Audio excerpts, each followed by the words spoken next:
Sampurasun pamirsa, wilujeng petang deui sareng simkuring. Dina dinten ieu hayu urang sasarengan ngalenyepan pitutur hirup nu diserat dina kitab suci. Anu kieu unggalna pamirsa, jalma kedul kudu nengetan petana sireum.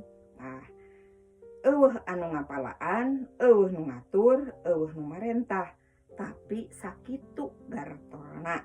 Dina usum halodo getol ngurumpulkeun dahareun keur bekalna dina usum hujan. Tah kitu pituturna teh pamirsa, naon cenah kedah urang teh kedah bijaksana. Nya sireum wae anu teu aya nu ngatur, teu aya anu ngapalaan, tapi hirup kalawan bijaksana dina usum halodo ngumpulkeun dahareun supaya naon? Supaya aya bekal kanggo usum hujan. Tah kitu pamirsa, urang oge ulah eleh ku sireum nya. Dina waktos urang subur makmur ulah salogoto nganggo naon rupi anu katampi tapi kedah bijaksana supados aya bekal kanggo usum halodo.